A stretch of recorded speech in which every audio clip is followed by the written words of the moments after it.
So hello everyone. Today I am going to discuss about characteristic of absurd theatre, paper of history, 20th century literature.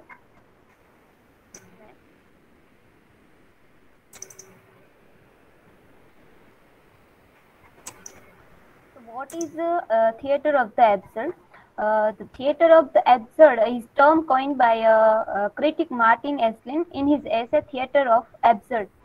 He also wrote a book the same name as a Theatre of Absurd, and the term used for work of a number of playwrights, mostly written in 1950s and 1960s. Uh, uh, the theatre of the absurd is also called anti-play, and Martin Esslin defined it as such because all of the plays emphasize the absurdity and the human condition. Next.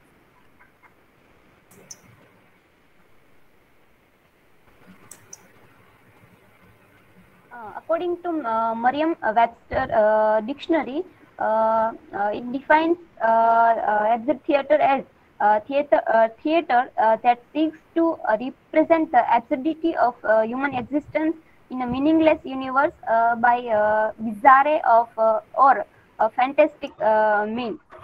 And Esslin was referring the original is out of harmony with reason of propriety logical. So here is the definition of theatre of absurd. In Merriam-Webster dictionary, the theatre of absurd is not is represented as seek of the absurdity, and human existence is meaningless.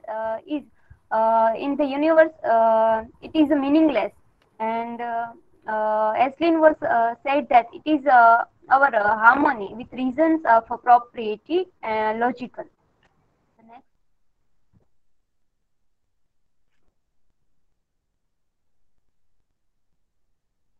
Yes, we studied Waiting for Godot, and it can be considered as a benchmark in the dramatic career of the Samuel Beckett, as the theme demand the audience to be sensible and face the situation coincidentally. And for Waiting for Godot, it can be said that the theater of the absurd show the world as an influenceable place. The spectators sees the happening on the stage entirely from the outside, without ever understanding the full meaning of this strange pattern of events. Newly tribed visitors might watch life in a country of which they have not yet mastered the language. Next. Uh, in a drama, plot is important thing, and while in a traditional drama, plots are arranged in a logical order. But in a absurdist play, they are represented in a rather fractured and scattered way. Since the modern society, emptiness of heart and people seeking their own status from the atmosphere, therefore anti-plot constitutes an important feature of the theatre of absurd. And then we can see that contrary to the conventional play in theatre of absurd, no regular rules are followed while staging a story. Uh, in the absurd play, there is no rules for plot and any event that playwrights can follow their own style of writing in and staging the story. Next.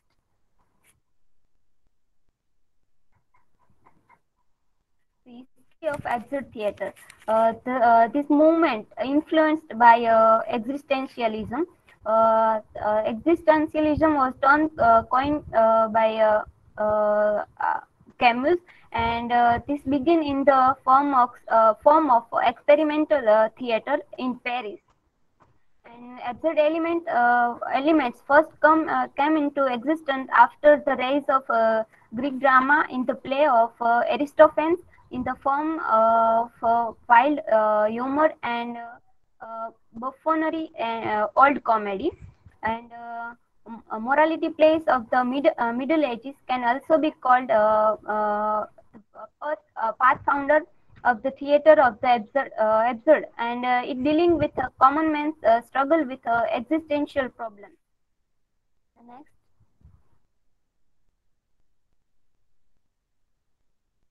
In 19th century, Ibsen and Strindberg also include some elements of absurd theater, and the theater of absurd is also presented by Alfred Jarry's monstrous puppet play Ubu Roy. It was published in 1896, and the glimpse of theater of absurd can be seen in the dream novel of James Joyce and Franz Kafka, who created archetype by developing deep into their own consciousness and attempting to explore the universe.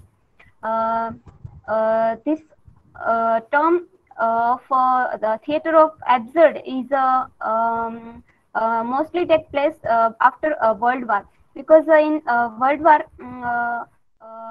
the questions are arised by people that what is the existence of human life, and the theater of absurd is the answer for that all questions. And Martin Eslin wrote this book in the answer of that all questions. Next. So now I'm going to discuss about the characteristic of absurd theater. The first is a question of existence.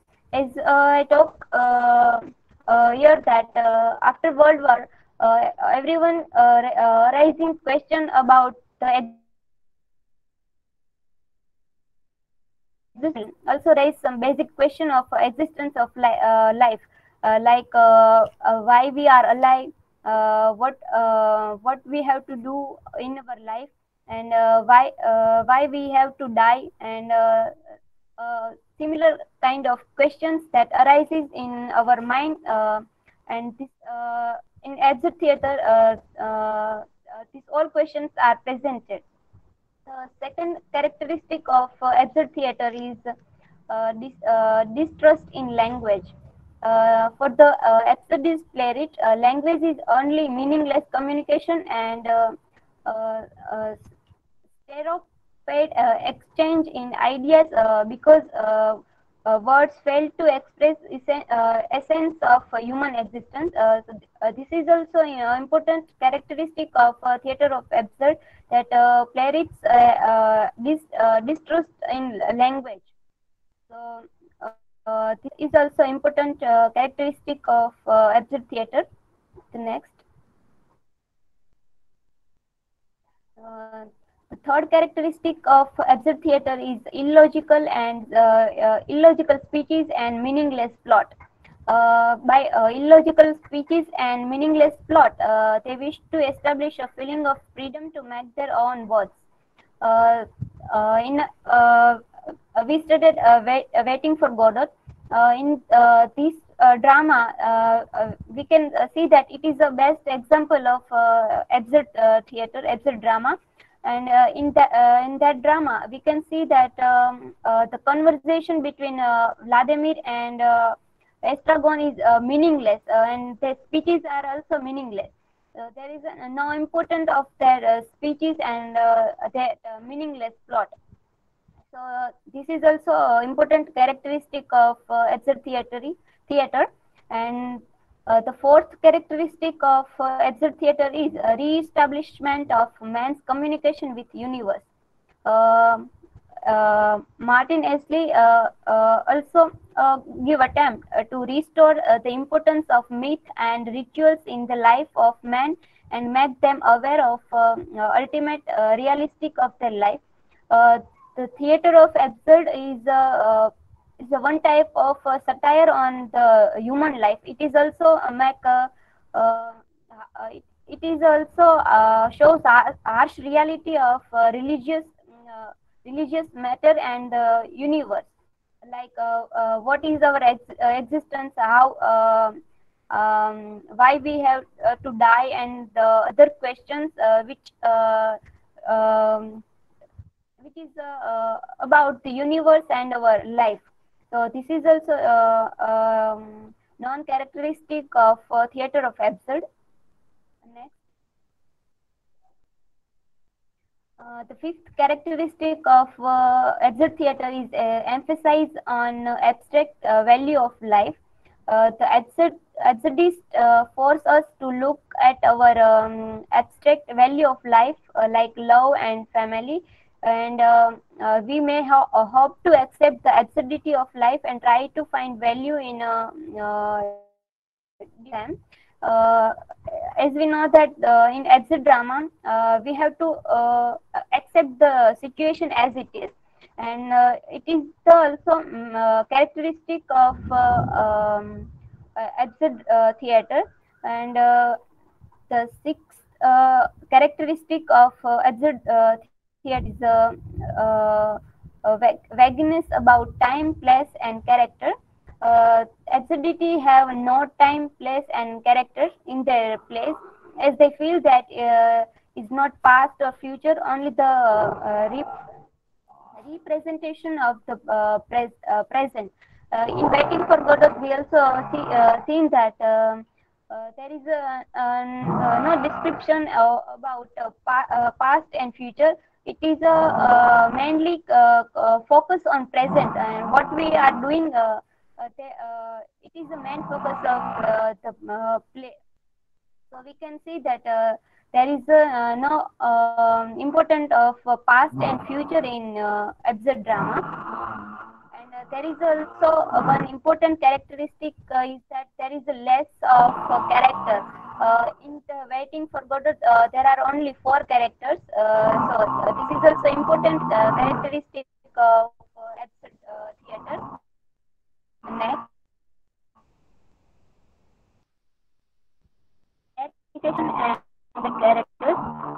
Each character in egoistic life attempt to get another character to understand, and this result in more alienation. As I talked, as I talked earlier, that the absurd play is a lack of communication and character. It has no beginning, climax, and ending scenes. There is only meaningless action that this is described in a play. So these are characteristic of absurd theater. And then next, these are my references. And thank you very much.